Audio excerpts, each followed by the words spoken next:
História 1. Para contextualizar, sou uma mulher e esse incidente ocorreu quando eu tinha aproximadamente 23 anos. Na época, eu trabalhava como porteira em uma comunidade de aposentados de alto padrão, gerenciando a recepção. Meu turno ia das 15 horas às 23 horas, e minhas responsabilidades incluíam lidar com ligações de residentes atuais, seus familiares e potenciais novos moradores. Em uma noite típica, por volta das 21 horas, a maioria dos residentes já havia terminado o jantar e outras atividades, recolhendo-se para seus apartamentos. A noite dos eventos peculiares começou como qualquer outra. Eu estava concentrada em um livro na recepção, aguardando a chegada da porteira das 23 horas para que eu pudesse ir para casa. Era por volta das 22 horas quando o telefone começou a tocar, exibindo o desconhecido no identificador de chamadas. Isso não era incomum, então eu atendi com nossa saudação padrão. O chamador era um homem com uma voz madura, provavelmente de meia idade. Ele se apresentou, dizendo: "Olá, estou ligando em nome da minha mãe. Tenho interesse em saber mais sobre suas instalações." Continuei fornecendo informações sobre nossa comunidade, explicando os diversos níveis de cuidado que oferecíamos, incluindo refeições, transporte, atividades e nossa equipe de enfermagem 24 horas. Inicialmente, ele participou de uma conversa típica, parecendo educado e interessado. No entanto, as coisas tomaram um rumo bizarro quando ele fez uma pergunta inesperada: "Levei minha mãe para fazer uma pedicure hoje. Você gosta de pedicures?" Fiquei surpresa, mas respondi afirmativamente, mencionando que também tínhamos um salão interno oferecendo pedicures e outros serviços. A conversa então tomou um rumo perturbador quando ele prosseguiu: "Ela está aqui, mexendo os pés nas sandálias. Ouça." Neste ponto, ouvi um estranho som úmido e rangente, semelhante ao que os pés molhados fazem ao deslizar em chinelos de borracha. Eu fiquei sem palavras, sem saber como responder a essa reviravolta peculiar na conversa. O homem continuou: "Você ouviu isso? Ela é tão adorável, com os dedinhos pintados de vermelho e as sandálias delicadas." A estranheza de tudo isso me deu arrepios, e eu desejava ardentemente que a ligação terminasse. No entanto, hesitei, já que algumas chamadas eram gravadas, e eu não queria correr o risco de ter problemas por desligar abruptamente. Contra meu bom senso, continuei a chamada, fornecendo a ele o número de telefone do nosso departamento de marketing e sugerindo que ligasse durante o horário comercial. Eventualmente, consegui concluir a conversa quando a porteira das 23 horas chegou, e rimos juntas sobre a chamada peculiar. Eu fui para casa naquela noite e retornei ao trabalho no dia seguinte.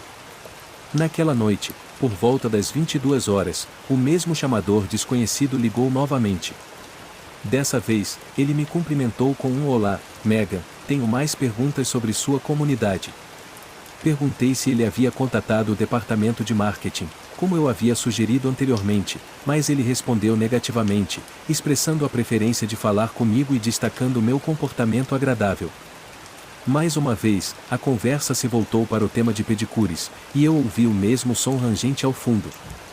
Ele então fez a pergunta bizarra: "De que cor você pintou suas unhas?" Aquilo foi o limite para mim, e eu desliguei imediatamente. 2 segundos depois, o telefone tocou novamente, exibindo o chamador desconhecido no identificador de chamadas. Suspirando, eu atendi, esperando que pudesse ser um chamador diferente. No entanto, era o mesmo homem, e ele estava furioso. Começou a gritar, ameaçando entrar em contato com o diretor na manhã seguinte para reclamar sobre minha suposta má conduta. Pensando rápido, menti e retorqui: "Vá em frente. Você está ciente de que todas as chamadas são gravadas, certo? O diretor terá a oportunidade de revisar a chamada pessoalmente." Após um breve silêncio, ele desligou abruptamente. Na noite seguinte, ele ligou mais uma vez, e relutantemente, atendi, temendo possíveis repercussões por ter desligado anteriormente. Ele se desculpou por seu surto anterior, alegando ainda estar interessado em trazer sua mãe para visitar e solicitou novamente o número do departamento de marketing. Relutantemente, forneci o número, esperando que isso encerrasse as interações perturbadoras. No entanto, o padrão continuou. Na noite seguinte, eu estava de folga, e ao retornar ao trabalho algumas noites depois, a recepcionista me entregou mensagens do chamador desconhecido. Ele havia feito várias ligações durante o fim de semana, às 22 horas, insistindo em falar exclusivamente comigo e perguntando sobre meu horário de trabalho. Sentindo-me cada vez mais perturbada, decidi que era hora de discutir o assunto com o diretor. Tentamos ouvir as gravações das chamadas, mas descobrimos que o sistema estava quebrado e havia parado de gravar chamadas no último mês. Preocupada, temia que o chamador desconhecido pudesse tentar visitar meu local de trabalho, pois poderia facilmente encontrar nosso endereço online e havia adquirido conhecimento sobre meu horário. Consequentemente, decidi recusar chamadas de números desconhecidos, recebendo a aprovação do diretor. Descobriu-se que o chamador desconhecido havia ligado em uma noite em que eu estava de folga e foi redirecionado para o celular do diretor, conforme sua solicitação. Infelizmente, nunca soube os detalhes específicos da conversa deles, pois o diretor optou por não me informar. Após aquela ligação, o chamador desconhecido cessou toda a comunicação, e isso conclui a história do peculiar chamador desconhecido com uma estranha fetiche por pés. Sinceramente, espero nunca mais receber uma ligação de uma pessoa tão singular novamente. História 2. Isso aconteceu quando eu tinha por volta de 24 anos, logo após me formar na faculdade e estar com pouco dinheiro. Acabei dividindo um apartamento com um completo estranho que se tornou meu colega de quarto. O nome dele era Mike. Inicialmente, ele parecia bastante tranquilo. Não era muito falante, mas tinha um forte sotaque espanhol. O quarto em que eu ficaria já estava mobiliado, e isso era uma das vantagens deste apartamento. Tinha uma cama de solteiro encaixada em um canto, uma cômoda espaçosa, um armário e um suporte de TV em outro canto. Estranhamente, havia um monte de bichos de pelúcia dispostos cuidadosamente na cômoda, com um urso de pelúcia especialmente grande posicionado para encarar a cama.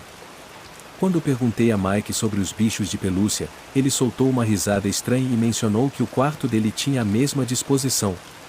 Ele me aconselhou a deixá-los como estavam, como sinal de respeito ao proprietário.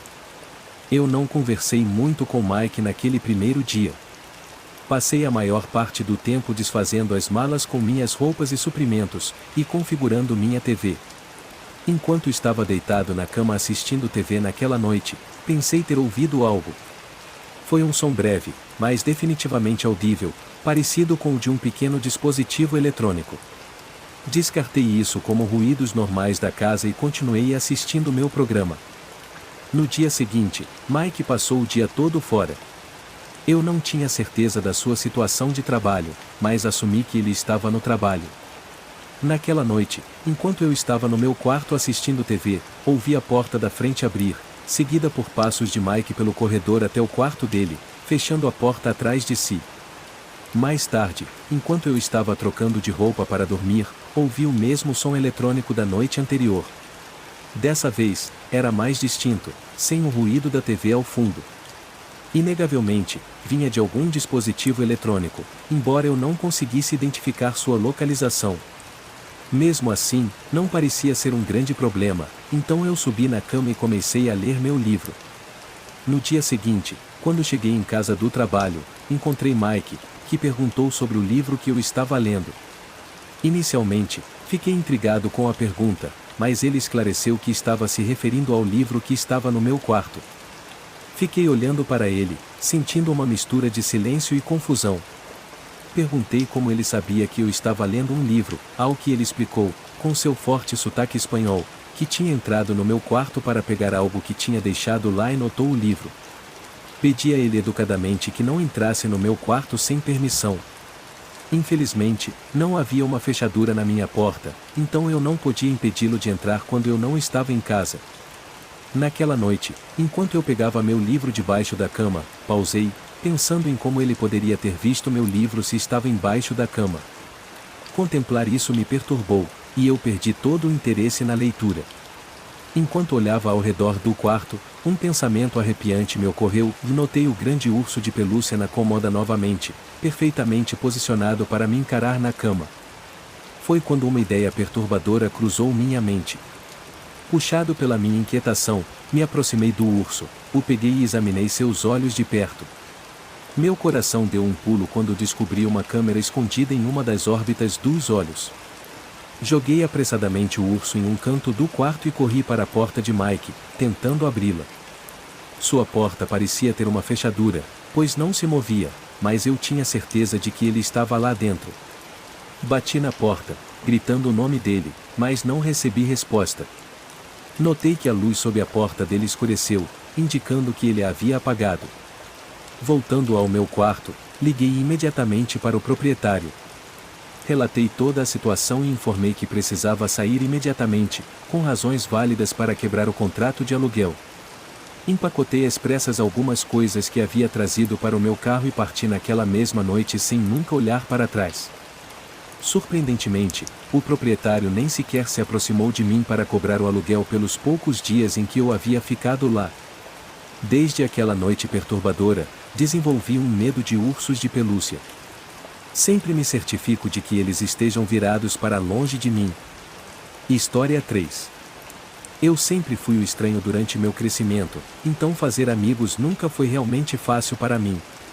Eu era um pouco rebelde no ensino médio, então viver em uma cidade religiosa e conservadora parecia um pesadelo. Eventualmente, conheci um cara chamado Max, fiquei tão aliviado por finalmente ter alguém com quem pudesse me conectar. Nos tornamos melhores amigos rapidamente e nos encontrávamos quase todos os dias. Max era meio estranho, mas, novamente, eu também era, então eu ignorava isso na maioria das vezes. Quando saíamos juntos, também fumávamos, então eu imaginava que algumas coisas que ele dizia eram apenas efeitos disso. Mas um dia, ele mencionou casualmente, acho que vou machucar alguém esta semana. Cerca de 4 dias depois, ele postou uma mensagem perturbadora nas redes sociais insinuando violência em relação à nossa escola. Ele tentou desculpar como uma piada quando o confrontei, mas a escola levou a sério. A polícia o deteve, mas estranhamente, ele não foi acusado de nada. Os pais dele confiscaram o telefone dele e o enviaram para longe por algumas semanas para as coisas se acalmarem, mas ainda mantivemos contato. Percebi, de maneira tola, que tinha desenvolvido sentimentos por ele. Fiz tudo o que estava ao meu alcance para limpar o nome dele, até entrei em discussões online com alguns pais. Meus pais imploraram para eu parar de falar com ele, mas eu realmente acreditava que ele era uma boa pessoa. Não queria acreditar que ele era capaz de machucar alguém. O incidente nunca realmente se dissipou. Quando ele voltou para a escola, os alunos o evitavam nos corredores, as pessoas enviavam ameaças a ele, e sua reputação foi destruída.